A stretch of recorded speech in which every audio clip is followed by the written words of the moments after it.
Week 5 is in the books, and right now we're giving you guys 12 players skyrocketing up our rest of season rankings. Lots of backup running backs went off, and zero RB truthers are absolutely alive on this Monday morning.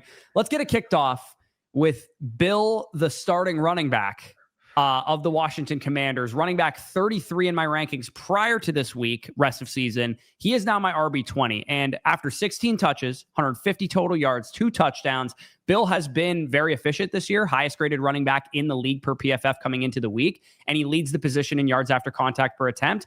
But we finally, Danny, saw the workload. 50% of the snaps, 61% of the carries, 38% route participation. And we really saw why he's taken a step in this backfield. Because Chris Rodriguez, Jeremy McNichols, it was time that Bill was getting the starting running back job here. And it was time. Shout out Arthur, because I'm sure he's going to be in the comments saying, hey, look, Corey finally not take lock. But I mean, all jokes aside, it was just an inconsistent workload, like you said. Like, he never cleared 40+% of the snaps. We recognize, or at least I recognize mostly, that Bill, efficient player, upside in an offense that we believe in with Washington. I'm sure that it's going to be fine, especially when Jayden Daniels comes back. Sure enough, they play against that game against the Chargers on Sunday. And I mean, Washington did look back. Jayden Daniels looks healthy. Bill looks like the clear starting running back on this team moving forward. And if he's going to be able to get 50+% of the work for an offense and a quarterback that we believe in, I mean, you have him at RB20, and I think he could very well vault up into the top 15 if he keeps playing well.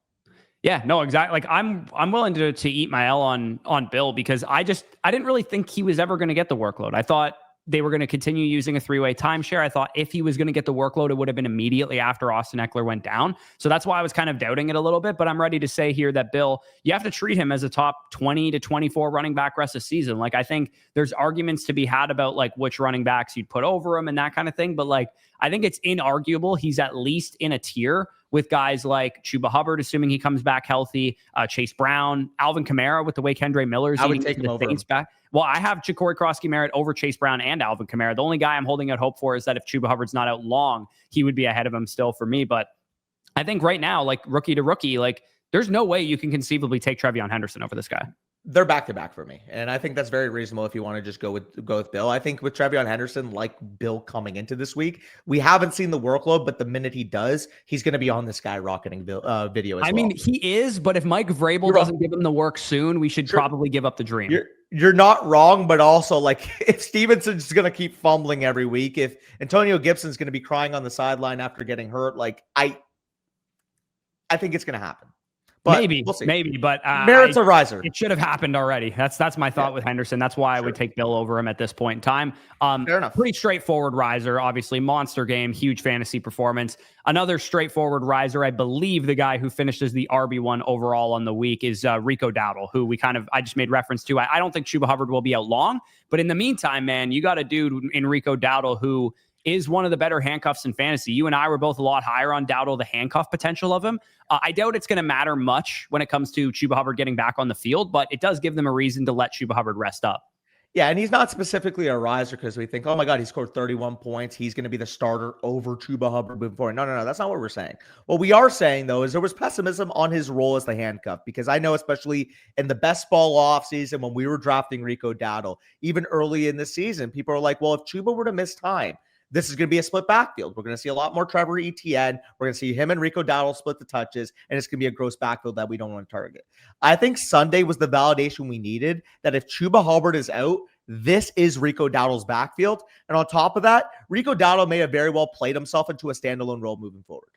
Yeah, no, absolutely. You can argue for sure that Rico Dowdle, like if we nuked every starting running back around the league, Rico Dowdle would be a top 5, top 7 running back in all of fantasy. Like obviously the Tyler Algiers of the world would probably be better, but there's a very good chance that Rico Dowdle, A, has a tiny standalone role that makes him a desperation flex going forward, and B, if Chuba Hubbard, this injury continues to linger and all that kind of stuff, you could feel really good about starting him. So for now, I mean, you can't really feel great about him as anything more than like a 1 to 2 week patchwork solution.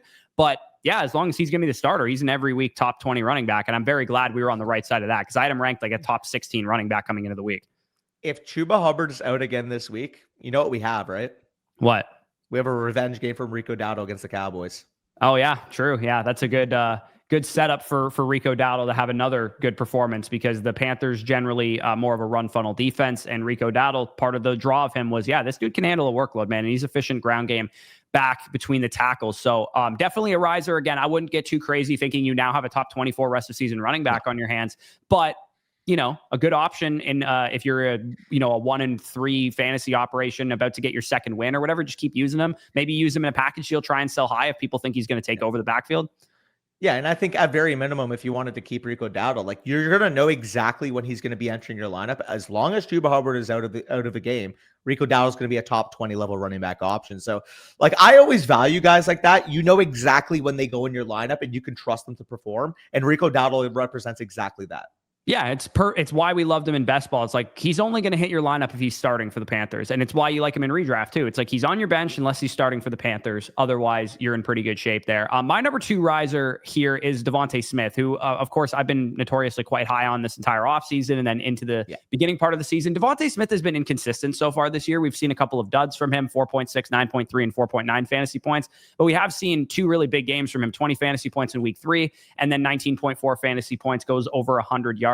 But the reason he's a riser, because it's not just like, oh, I'm rising him because he had a good week or whatever. The reason he's a riser is because we did actually see the Philadelphia Eagles in neutral pass rate situations here pass at the second highest rate of any of the teams that have played so far in week 5. So part of why I think I'm optimistic about the Eagles passing offense going forward, and Smith specifically is the guy that had the big game and I feel confident in, and AJ Brown, you could maybe even loop into this as well, is that the Eagles were winning a majority of that game. They could have very easily done the thing where they just kind of clamp down, run the football, and don't really worry about throwing the ball too much. But it's very clear that some of this noise behind the scene as it relates to like AJ Brown, Devonta Smith, it's maybe leached into the play calling a little bit. And I think tendency wise, we should see more than 25, 22 pass attempts going forward. So for me, I think more of these games are coming from Smith. I will counter one thing. I agree in the premise that the Eagles almost like by force this week kind of wanted to show everyone like, no, we can actually call play calls in the passing game. Because, I mean, we saw Hurts 38 times that he threw the football. It's happened 3 times since week 6 of last year. So it was clear this week with the AJ Brown noise, with the Devonta Smith noise, the Eagles basically said like, no, we got to get these guys the football in space and we got to throw the football a little bit more.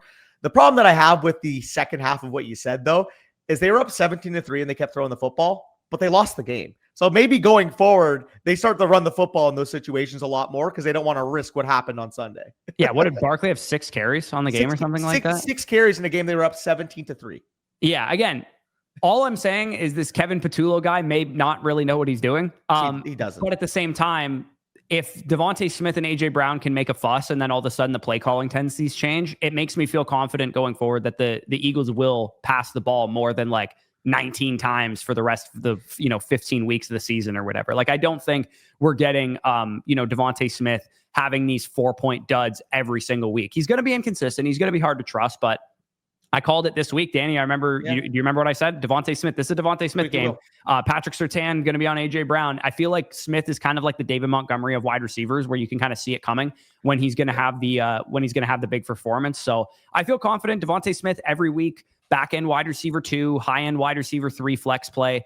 And he's a guy that I rely on going forward. It's not a guy that I think is going to be an every week 15 plus point per game receiver, but by the end of the season, we're going to look back and he's going to have finished as a top 20 receiver with like 15 points per game. We'll be like, yeah, it was a little inconsistent how we got there, but I think you ultimately feel good that Devonta Smith is on your fantasy roster.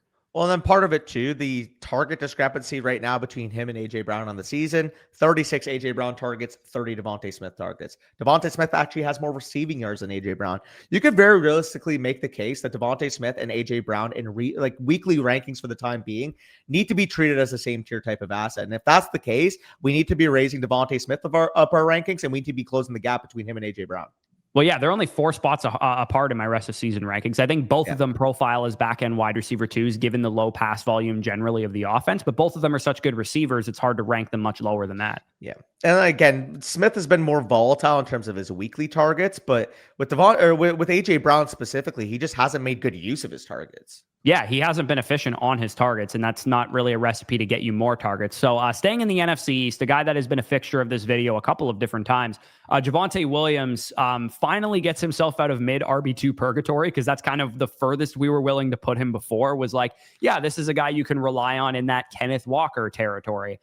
I think we got to have a conversation about Javonte Williams and what we actually think of this guy going forward. Not just a conversation. We need to tell the truth on Javonte Williams, because the only thing stopping the community at large from raising Javonte Williams into an RB1 in their rankings was, well, Javonte Williams has been banged up before. He looked awful in Denver these last couple of years. Like, how real is Javonte Williams? If Javonte Williams keeps playing like this, he will be the first team All-Pro running back. Like, that is how well he is playing. 5.7 yards per carry from Javonte. We've also seen the impact on the Cardinals' run game, having Clayton Adams last year, not having Clayton Adams this year. The Cowboys' offensive line has been playing well. The Cowboys overall right now are the number one offense in the NFL, both in scoring and yardage. And Dak Prescott's playing at an MVP level. But Javonte Williams himself is why I have him as my RB9 rest of the season. Gun to my head, I need to take a player from the waiver pool moving forward, a guy that I would rather roster. I would take Javonte Williams over Josh Jacobs, and I would sleep like a baby doing so. Because with Javonte Williams, you have 3 separate weeks as a top 6 running back in fantasy. His worst week scoring was 12.2 points as the RB20 in fantasy. You look at the utilization score, an 87 utilization score, 73% of the snaps, 68% of the rushing attempts, 59% of the routes. He's a workhorse running back on an offense that's going to be one of the best in the league. Yeah, and a good stash I just want to shout out because Javonte Williams is third in the NFL right now at 5.7 yards per carry. Second in the NFL is his teammate Miles Sanders at 5.9 yards per carry. So, you know, Javonte Williams' history of injuries, like you said, the run scheme is kind of what's causing this. Javonte's playing well, of course, but I think if Miles Sanders were to get in there as the starter, he would probably be, you know, Rico Dowdle-esque in what he could do with a big workload. So if you are looking for a running back stash kind of handcuff, Javonte does have a lengthy injury history. So Miles Sanders to me is a decent stash. But yeah, I personally, I'm not going quite as far as you with Javonte Williams. I have him as my RB12 rest of season, but I think that's still a far cry from where I had him before. Oh, yeah. But I would take him over like Kyron Williams, Breece Hall, Travis Etienne, like Bucky Irving right now dealing with the injury. Like there's legitimate smoke on what Javonte Williams is doing. I wouldn't go as far as like Josh Jacobs, Genty. We'll see what happens with Hampton's health. Derrick Henry, I think once Lamar is back will be a lot better. But yeah, Javonte Williams has got to be treated as a back-end RB1 at the very least. So let me ask you this question. What else does Javonte have to do to be ranked above those guys? Well, so Hampton, if he's dealing with something significant, he would move ahead of him. So that would make him RB11. Derrick Henry, depending on Lamar Jackson's health, he would potentially move ahead of him. And, you know, Derrick Henry's play has also not been great. Genty and Jacobs, I don't really see Javonte getting ahead. Why though? He just continues to smash out 20-point weeks. Like one more of these, and yeah, I'll be willing to put him as a top 8 to 9 dynasty fantasy running back this year. He plays the Carolina Panthers this week. Like we should be doing it preemptively. To me, I think putting him at 12 is kind of doing it preemptively. He's in a tier with Devon Achane and Josh Jacobs. Like that's me putting a lot of respect on his name. He's just at the end of that tier for me. All I'm going to say is once you do your weekly running back rankings, I better see Javonte Williams as a top 3 to 5 running back this week going up against Carolina. Well, the Panthers are actually really good against the run so far this year. They're a run funnel though.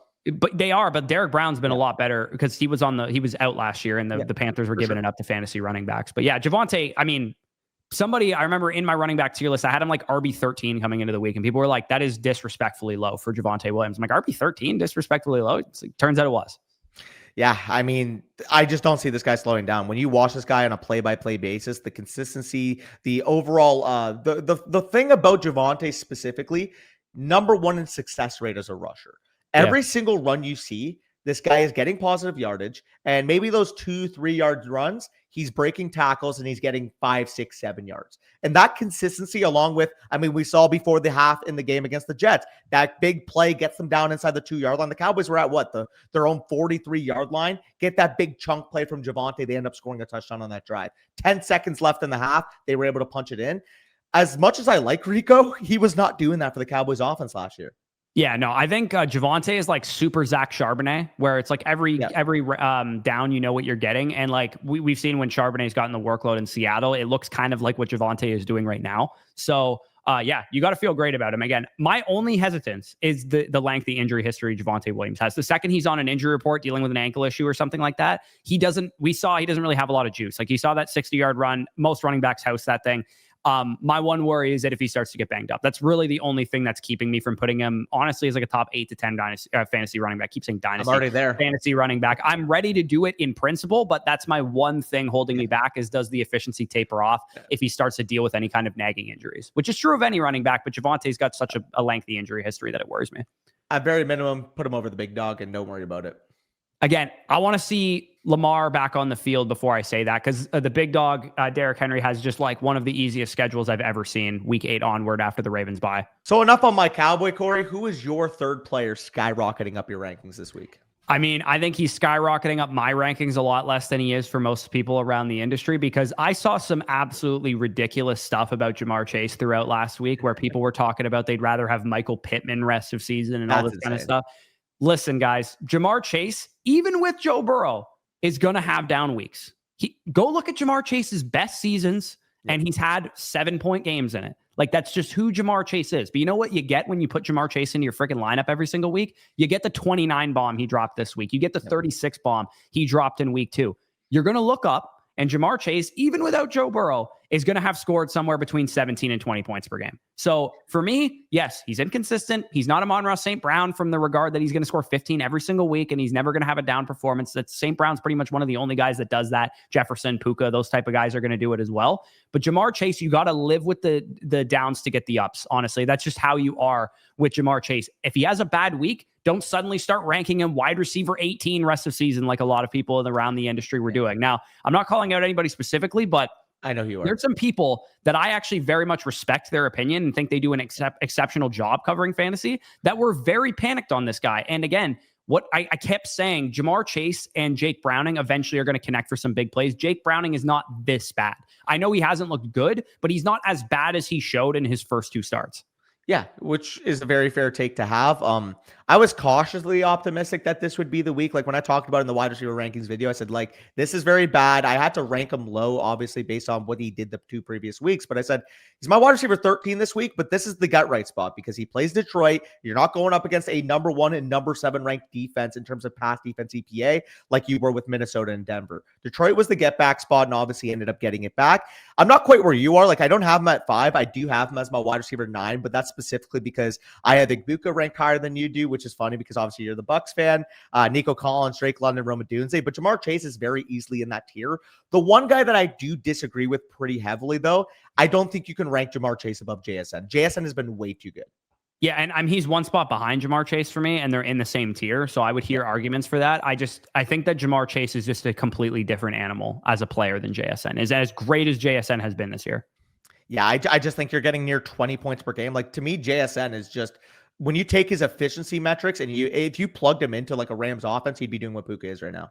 Yeah, like, if again, I do my rankings based on if somebody offered me these players for Ja'Marr Chase, would I accept? And the only players that I would accept at wide receiver 1-for-1 for Ja'Marr Chase are CeeDee Lamb, Justin Jefferson, Amon-Ra St. Brown, and Puka Nacua. As great as JSN is, I would rather have Ja'Marr Chase because I would rather have those monster week-winning games than I would the consistency that JSN is going to provide, probably much more so than what Ja'Marr Chase is going to provide. So for me, again, I was buying low on the elite talent. I put out a TikTok about it earlier last week where I talked about him like he's the biggest buy low in all of fantasy right now. He also was playing me in the Flock League this week, so you guys should have all seen that coming, that Avery was going to have a monster game out of Ja'Marr Chase. But let's talk about Jaylen Waddle, who definitely on the rise after what we saw. Number 1, the Tyreek injury we saw 2 weeks ago on Monday Night Football. And then this week, pops out a 26% target share, an 89 utilization score, and a top 8 scoring week with 23 points. Yeah, and part of it, too, for reference, he's my wide receiver 39 last week when we made this video. Obviously, they played on Monday night. Tyreek has that injury. That was already going to bake him up my rankings. But based off what we saw this week, I also raised him a little bit even more, sorry. I had him as, a fringe back-end wide receiver 20 type of guy. I moved him up to wide receiver 22 because the utilization, like you said, was absolutely there. 85% of the routes, 26% targets per run, 26% of the targets, 45% of the air yards. And as we see, he was the wide receiver 8 in scoring with 23 PPR points this week. And really what it comes down to for me was when I'm looking at this Miami passing offense, without Tyreek in the fold, it's very simple to me. In terms of the progressions, it's Tyreek Hill. It's Jaylen Waddle, it's Darren Waller, it's Devon Achane. When the Miami Dolphins are going to be dropping back to pass, those are the main threats. And obviously, we saw Malik Washington have 4 catches in this game. He ended up having 4 catches for 0 receiving yards. I actually saw because I started him in the league. I'm like, wait, he's got 4 PPR points, but he has 4 catches. And then I see there's 0 receiving yards next to his name.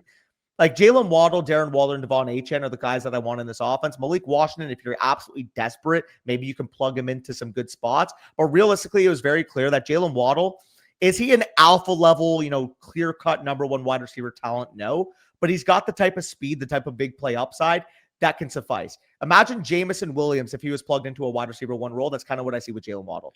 Yeah, that's a really good comparison. I have him ranked kind of among those other receivers like the Devonta Smiths, the Chris Olaves, the BTJs, the Xavier Worthys of the world. I think that's exactly where he belongs.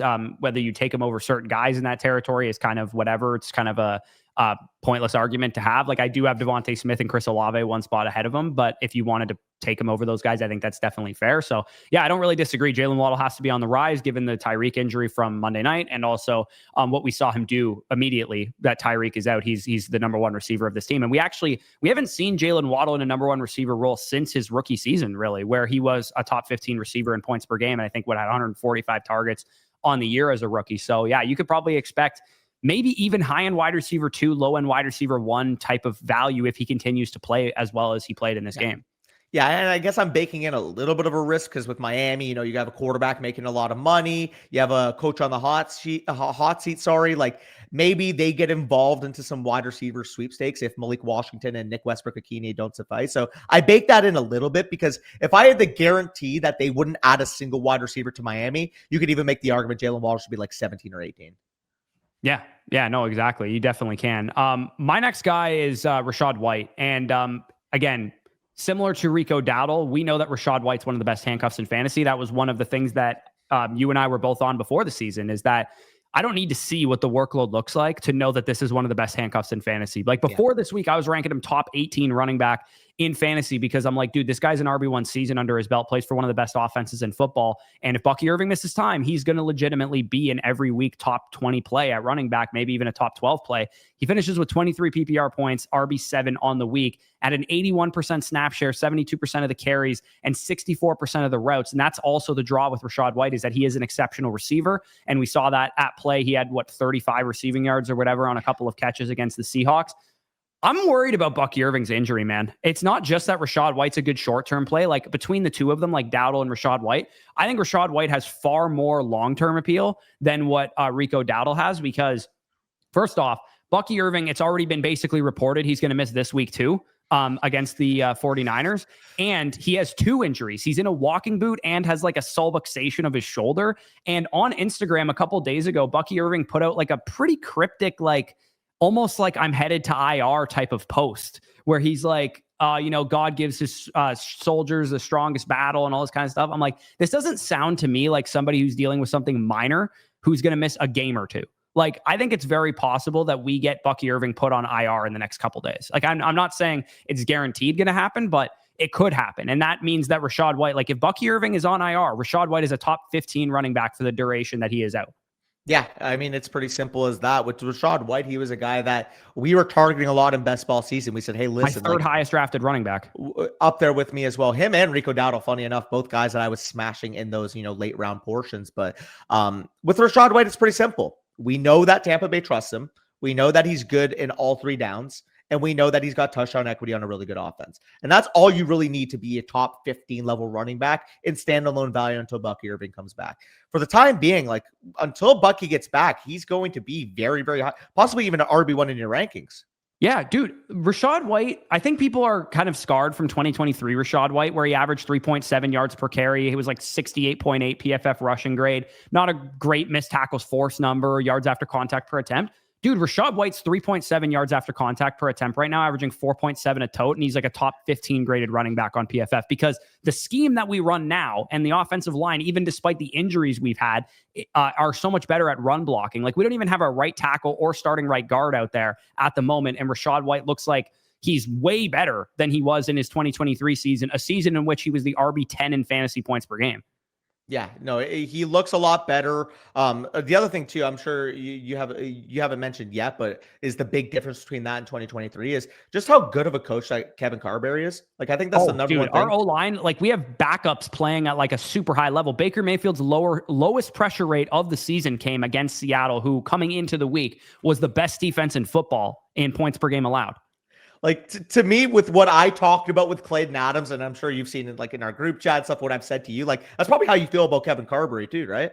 Dude, think about Liam Cohen tried to steal this guy and we didn't let him. Like that was the one coach that he tried to poach from us, and we didn't let him. Our offensive line coach, for those of you guys that are unsure of what Kevin Carberry does, he's the Buccaneers offensive line coach. And despite losing Pro Bowl caliber right guard Cody Mauch for the rest of the season, Luke Gadecki, who is out and for another 2 weeks or so, our right tackle is Pro Bowl caliber player as well. Graham Barton was playing left tackle for half these games. Tristan Wirfs only came back last week against the Eagles. And our left guard, Ben Bredesen, is kind of like our weakest link on the offensive line. He's really the only one that's been healthy the whole year. Yeah, no, exactly. I mean, the fact that you're getting the production that you will, like having good coaching, I think is one of the more underrated parts of a running back. Because if you have a good scheme, you have a well-coached offensive line, like you're going to have injuries happen to a lot of offensive lines this year. Like, for example, the Cowboys as well, where without 80% of their offensive line. But if you have a good coach that teaches good fundamentals, you can get by it. And then we've seen that with Tampa Bay. Yeah, and we've seen it for years with like the Rams and the 49ers and the Packers and some of those teams that have really good run schemes. But yeah, Rachaad White, top 31 running back for me rest of the season, because there is an outside shot that Bucky Irving, this lingers all year, whether it's the foot, the shoulder, re-aggravations, all that kind of stuff. At the very least, he's going to be a top 15 running back the next week or two.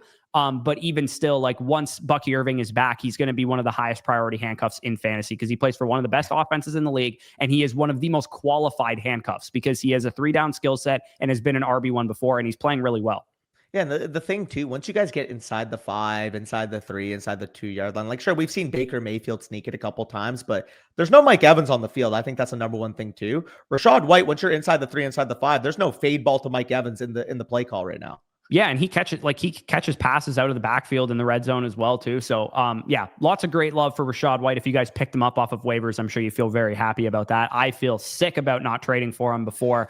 Avery, I offered him Xavier Worthy and Mark Andrews, who I literally cut after this week, for Rachaad White and Devonta Smith. And my hang up on the thing was actually that I just thought Xavier Worthy and Devonta Smith was a wider gap than maybe it looks like now. We'll see what Worthy does tonight, but regardless, I think I wish I would have made that trade because that was before the Bucky Irving walking boot and shoulder injury. I thought I was getting like a really solid handcuff. Bucky was a little bit banged up, but I didn't know if he was going to miss significant time. Yeah, I should have made that deal. So I do have London over Chase rest of the season. I know you don't agree, but like I still do. Like they're in the same tier. But the deal that I had on the line, and Avery was hesitant and kind of backed out at the last second. But like, I don't know if we were actually going to get it done, but we were talking intensively and we were on the line because he was sick of Jamar Chase. I almost got Chase and Rachaad White for Drake London going into this week. Yeah, that's tough. That's tough. Let's move into Deebo Samuel here. Let's keep it moving with a guy that you have wide receiver 18 rest of season. I'm like a little bit behind where you have him. I think I'm at like 20 or something like that. Obviously, Terry McLaurin has been out and banged up for the last couple of weeks. Even before that, I mean, we didn't see a great connection between Jaden Daniels and Terry McLaurin. Of course, Marcus Mariota was starting a couple of games. The bottom line is here, though, that Deebo Samuel in how many of the games this season? 4 of the 5 games this season has been a top 17 fantasy receiver on the week. Dude, he's just a target magnet for this offense. You see like a day 3 pick be dealt to Deebo this offseason. You're like, okay, like it gives Jaden some help. Like it's a good ancillary option in this offense, but we know Terry's the one and we know Zach Ertz is going to get some volume. No. Like they've reshaped their offense around Deebo Samuel because a 28% yearly target share doesn't seem indicative for a guy that you spent, a 5th round pick, I think is what they paid to get him. Yeah. And a guy that I'm sure if you guys drafted him in like the 7th round or whatever of your redraft, awesome. You were probably like, oh, okay, whatever. Now you feel awesome. Now you feel great. Like, I mean, thankfully in the trade that I dealt him away in our listener redraft league, I ended up dealing you Hunter right after it to get Igbuka on my team. So I feel really good about that. You're kind of in a tough spot. But I kind of wish I would have just held Deebo Samuel, man, because he's been absolutely great. Thankfully for me, I did get Rasheed in that deal, and I'm projected to win this week. So hopefully if Rasheed Rice comes back and he's the guy that I think he can be, that's my one saving grace. But you gave me Jefferson Igbuka and Olave, though. Oh, for sure. Part of it too, I need Travis Hunter. Hey, the poking meme. Like, are you there? Are you up? Hey, Travis, I'm poking you. Are you up? Yeah, so the full deal, for those of you guys wondering, was Drake London, Rasheed Rice, and Travis Hunter. Danny gave me Igbuka, Jefferson, and Chris Olave. After week 1. As of now, it's not looking like a great deal for Danny, but if Hunter turns it around and Rasheed Rice is what you think he can be, it could definitely be a great deal for you. Was it after week 1 or after week 2? I think it was after the second week because Deebo had 2 really good games at the beginning of the season, and I was kind of buying low on Hunter and whatnot at the time. But yeah, anything else on Deebo? Like, this pretty straightforward. He's just getting the targets, and Jaden's back healthy. Yeah, Terry banged up. Jaden looked good. Washington puts up 27 points in a tough matchup against the Chargers this week. Realistically, what it comes down to is I think Jaden Daniels, we're going to start to see the glimmers that we saw in year one. And Deebo Samuel is the clear target alpha in this team right now. Yeah, no, absolutely. I can, I'll group my last two together to save us some time here because Michael Carter is very straightforward. He was unranked for us coming into the week. Obviously, he was not relevant at all. Trey Benson gets put on IR, is going to miss at minimum 4 games, if not 6 to 8, probably, given some of the timelines we've seen on Trey Benson. And Amari DiMercado just played himself away to the bench by fumbling on the goal line and costing me my home league matchup. So we absolutely hate to see that. But the bright side is that Michael Carter for the next 4 or 5 games, maybe more, if Trey Benson is going to be out. Michael Carter is going to be where in our running back rankings on a weekly basis? He'll be in the Chase Brown kind of territory, DeAndre Swift territory, like back end RB2 kind of usage, especially if the Cardinals have some decent matchups. So you got to feel great about Michael Carter if you picked him up for nothing. Like in the listener redraft league, I picked him up as a free ad before the week. So I feel pretty good about that. And then Ladd McConkey is my other guy that I can just quickly talk about. We finally saw him get the usage. 19% of the targets, scores a touchdown. Had a kick return or a punt return called back where he kind of like looked like the Ladd McConkey we were promised coming into the season. So Ladd McConkey, I did move him back ahead of Quentin Johnston. So he is actually my highest ranked Chargers wide receiver for the rest of the season. They are very close. Like I have Ladd McConkey 23 and I have Quentin Johnston at 26. So they're within a couple spots of each other and Keenan Allen is shortly behind them at like 31. So they're all very good options. I do think without potentially Amari and Hampton for the next couple of weeks, the pass volume is really going to go up for the Chargers, who are already throwing at a super high rate. They're already number 1 in PROE, and obviously we have Amari and Hampton walking out of the game with a walking boot. Are we going to give Kamani Vidal 18 plus touches a week? Because if not, then we're going to see Herbert pass the ball 40 to 45 times a week. Yeah, I think we'll talk about it in tomorrow's waiver video. Obviously, I think between Haskins probably getting the early down stuff and Kamani Vidal probably being like the third down back, like. You got to feel comfortable that Justin Herbert's just going to drop back and uncork the piss out of the ball. The only problem for the Chargers is that they lost yet another offensive lineman in that game with Mekhi Becton going down. So no Slater, no Alt, no Becton. Those are their 3 best offensive linemen. So them not having those guys and dealing with a couple of, mean pass rushes in their division and that kind of thing, not great for the Chargers offense overall, but signs of life from Ladd McConkey, which is positive to see. Yeah. Also, big pain because you mentioned the Carter on the waiver wire. I think he beat me by like 2 seconds to the app. Yeah, that sometimes those free ads on Saturdays and Sundays hit different because if you're just like the first one who sees the report or whatever, you can get ahead of your league. I remember last year, like obviously this aged poorly because I traded him to Zach in the Brandon Ayuk trade, but I picked up Kareem Hunt like while I was grocery shopping. I remember when Pacheco got ruled out for the season with the tibia injury or whatever, I was like, hey, and they signed Kareem Hunt like later that week, and I like picked him up immediately. So sometimes those hit different. I think I'm pissed because Nathan beat me out on Carter for like $3 or something like that, and I really could have used them. Which I'm sure people will come back. Oh, well, Danny, you don't have anywhere to say you spent 93 on 2. That is why, like, if I want something on the waiver wire, I'm not worried about, being frugal, being efficient with my spending. Realistically, if I see something I like, I'm bidding whatever I can. And like, because ultimately what it comes down to for me, because now you're like feeling that thing in your gut, like, I really couldn't put a few bucks more on Michael Carter. Well, I feel never want that now that Bijan doesn't have a bye for the rest of the season, and I don't have to worry about this as much. You know what I mean, though, where it's like, I would rather worry about, I spent too much than, I spent too little and missed out on the guy that I want. I might have like, I'm only down 30 points right now to Avery. If Michael Carter was in my lineup instead of Blake Corum, I have an extra 17 points on my team right now. Like I would be within striking distance of actually beating Avery despite his whole team going off. Yeah, which a little context for you guys. We're not going to unveil the exact score, but you guys will see that in the next Flock League video. My next guy, and I could also group these guys together, I guess, because they play in the same division. Stefon Diggs, very simple. Wide receiver 43 to wide receiver 27. The last 2 weeks for Stefon Diggs have been exactly what we wanted coming into the season. Funny enough, I remember I was trying to scramble when we were doing our best picks by round. And in the 7th round, he was like the only pick I liked. So I talked about in that video going into the year. He didn't get his full work that we wanted. We saw the ramp up weeks 1 to 3. He wasn't really playing consistently.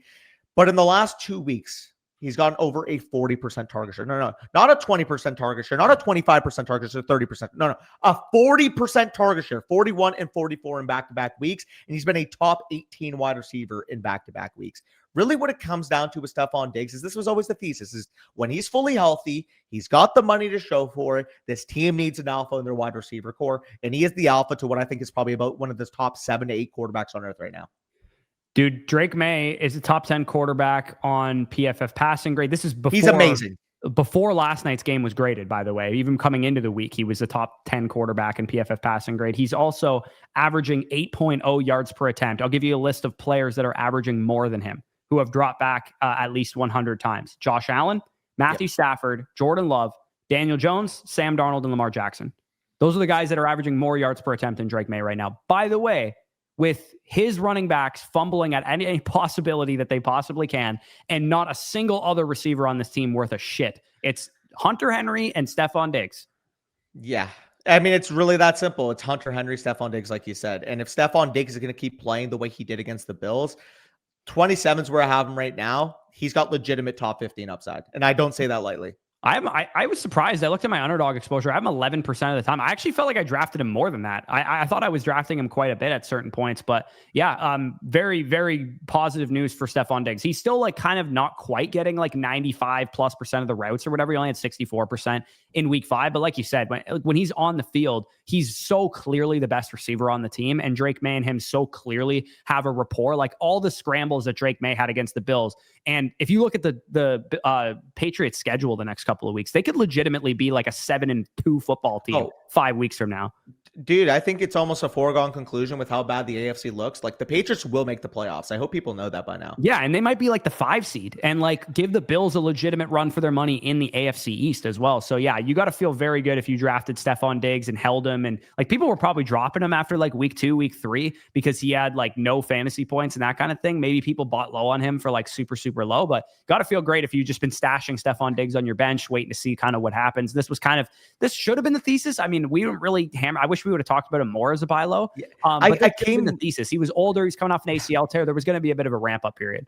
Yeah. And I, like you said, I wish we talked about him more as a buy low. And I wish I drafted him more in the early parts of the offseason. Because once we got the clear, okay, he's practicing, he sounds healthy, I started drafting him a lot in August. But specifically in the early months when it was kind of the ramp up, he barely even rose in ADP once people got positive reports on him, which I don't understand. So once he rose once he got those reports and I noticed his ADP didn't rise, that's when I started smashing. So Stefon Diggs, we absolutely like staying in the AFC East. And we're talking about Big Apple Laporta next, because Mason Taylor's my tight end 10 rest of season. And guess what? He may end up even going higher, because with Mason Taylor, inherently with a rookie, we expect him to exponentially get better as the season goes along. But with Mason Taylor, he already has a full role, because he's played 70+% of the routes each game this year, and specifically in the last 2 weeks has garnered over a 25+% target share in a position that we have a lack of good options for. Take the talented second-round rookie tight end, who is the clear number 2 weapon in his offense. Tight end 10, like I said, feels even low for where I think he'll end up. I think we're in store for potentially a 2023 Laporta season. Yeah, I think the one thing that's keeping me from raising him quite as high as you do, I think he's like my tight end 12 or something rest of the season. I feel great about him, like as far as if you picked him up, if you got a nice discount on him or whatever, and you just got him for like a couple of fab dollars or whatever, feel good about that. Definitely, probably an every week streamer at the very least. The one thing I would say, like, I don't know if he's going to have like a huge ceiling, much beyond like maybe he produces back end tight end 1 kind of numbers for the rest of the year, like 10 to 12 points per game, is that A, the Jets offense is generally pretty run heavy, and B, Mason Taylor himself is not like overly efficient on his targets because he's just getting a lot of dump off type of stuff. But tight end premium formats, PPR formats, he's definitely viable for that. I just don't know if because Laporta's rookie season, it was like big plays and touchdowns and stuff like that. I don't think we're going to see a whole lot of that. I think he's going to be kind of like young Zach Ertz, where it's like, yeah, if he gets there, he has like 70 receptions on the year and like 750 receiving yards and 4 touchdowns and is like the tight end 8 in points per game or something like that. But nonetheless, I mean, definitely a nice start to his career, and a guy that in good matchups going forward where the Jets are going to have decent point production, point output, I feel pretty confident that, yeah, he's definitely the number 2 receiver on this team. So he's currently at 28 targets on the season. Let me play a game with you. Do you think he finishes with over under 88 targets? I think he would probably have about that. Yeah, probably 90-ish targets on the season. It's funny that we said that because the comp that kind of reminds me of is 2020 Dalton Schultz, where he had 63 catches, 615 yards, 4 touchdowns, top 12 tight end in fantasy that season. A little bit more competitive, I would say, at the top at tight end compared to what we've kind of seen this year. This year, the tight end position is just a complete mess because the guys we drafted to be advantages haven't been, and the guys that have been super cheap, like your Dalton Kincaid, your Mason Taylors, are actually the ones producing. So maybe if you spent, I'll tell you right now, like I did in my home league, a 3rd round pick on Trey McBride, you're not feeling too great. Yeah, I feel pretty vindicated about late round tight end kind of crushing this year because I was beating the drum for tight ends being ass. And Arthur and myself, who faded the oblivion of tight end in our listener league, he's got Jake Ferguson and I got Dallas Goedert, who's producing at a high level, and we barely drafted tight ends early. Similar with me, I got Kraft and Waller, and I didn't pick a tight end until to round 11 or 12. Yeah, no, it feels pretty good, man. If you drafted Brock Bowers, you feel like you're in hot water right about now. And I mean, once Kittle comes back, we'll probably see somebody produce high level numbers. It wouldn't shock me if Kittle's like the tight end one easily by the time he comes back. But yeah, feel good about Mason Taylor, man. You got to feel great if you picked him up on waivers last week or the week before that and kind of stash him or whatever. If you've been using like Mark Andrews or if you've been using like some kind of fringe option that doesn't really suit you at this point in time, yeah, you could probably start Mason Taylor every week if you needed to, because he is getting the targets and the Jets are 0-5, and they're probably going to be losing a lot of games and probably playing from behind in a lot of second half. So those were 12 players skyrocketing up our rest of season rankings. If you guys want our updated rest of season rankings, head on down to the link in the description here. You guys can see it on the screen. Use code FSE for 30% off a Flock Fantasy subscription and a free team review if you sign up annually. You can still get our season pass from now until the rest of the season. You'd be covered. It's cheaper than getting a monthly for the rest of the season. And of course, we have our dynasty rankings up to date, dynasty trade value chart up to date. And you can use our trade calculator, our trade finder tools, tons of things to help you win your fantasy football leagues. This is the crunch time, man. Some people can get by in September with, a couple good draft picks, a couple early, wins or whatever. But this is the time that separates the lucky fantasy players from the good fantasy players. So this is the time you need to be active, making trades, kind of determining what players you have that you want to keep, what players you have that you want to sell high on, and that kind of thing. And our trade calculator and our My Team's tools are legitimately the best things out there. Like, you and I both use them pretty much on like a daily basis or borderline daily basis. And our trade calculator, fully customizable to your league settings. So if you're in an 8-team start 7, it's not going to give you the same answer as a league that you and I might be in, like a start 9, 12-team tight end premium or something like that. It adjusts to your specific league settings. It is the single best trade calculator out there. And the My Teams feature, same thing. You get to see the needs of your league mates and who might be at the top of your specific league. So check that out. That'll be linked down below in the description, in the pinned comment. Like, subscribe if you enjoyed this video. Comment any of your thoughts down below. Who do we miss? Who's skyrocketing for you? But with that being said, peace out. We'll talk to you soon.